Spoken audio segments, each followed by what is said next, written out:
Okay, so this is the last problem on quiz 15, problem 4. And in this problem, we want to find the first three non-zero terms of the Maclaurin series for secant of x. And now, of course, we could just start differentiating secant of x, but once you do a couple derivatives of secant of x, you start to realize that this is actually not very nice. So we're going to do something a little bit different to get those first three non-zero terms of the Maclaurin series.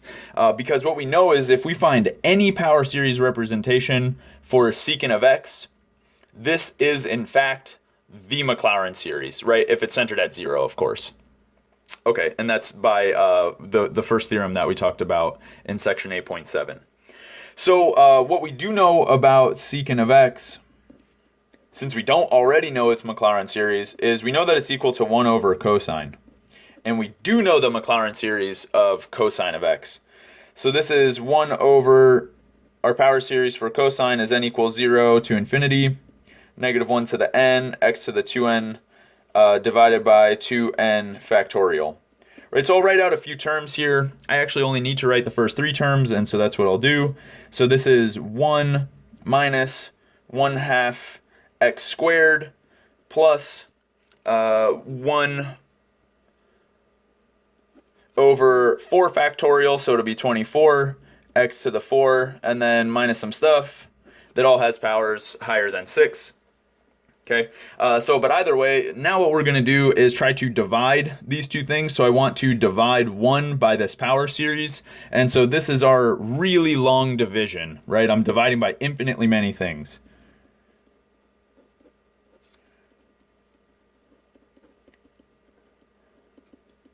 Okay, so the way that this works is the same way as long division, right? I just write my numerator here under this weird symbol, and then the stuff in the denominator I write out here.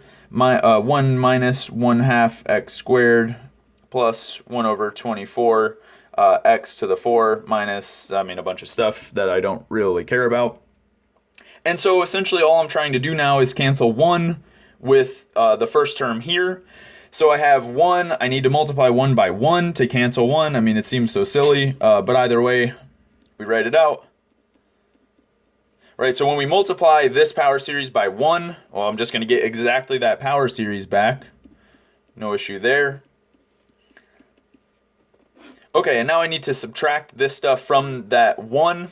And so when I do, I'll get 1 half x squared. Of course, the 1's cancel at that point. I'll get every sign changes now.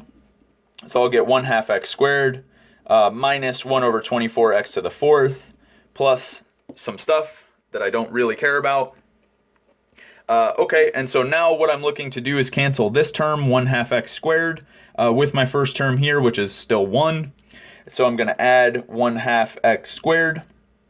Okay, so I multiply this power series by 1 half x squared, and I'm going to get 1 half x squared minus 1 over 4x to the 4th, right, because x squared and x squared. And then I'll get 1 over plus 1 over 48 x to the power 6.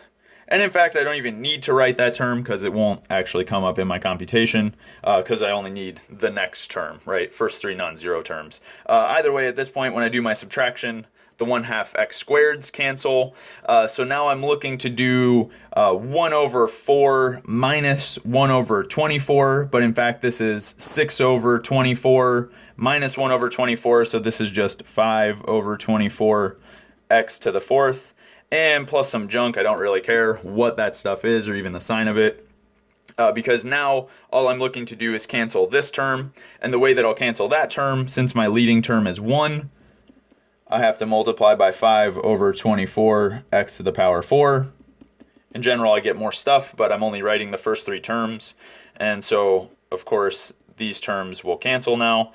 I multiply my power series by 5 over 24 x to the 4th. I, in fact, don't care what I get for the rest of this stuff. Those term cancels the way that they should. And then I just get a bunch of terms of order greater than or equal to 6 here. And I don't really care so much because I have the first three terms already. So what we're claiming here is that the Maclaurin series, well, at least the first three terms of the Maclaurin series for secant of x will be equal to 1 plus 1/2 x squared plus 5 over 24 x to the fourth. And then I get more terms of order greater than or equal to 6, but I only wanted the first three terms. And so that's that. All right, so that completes quiz 15. So hopefully you found all these videos helpful, and ask me questions if you have any questions. All right, bye-bye.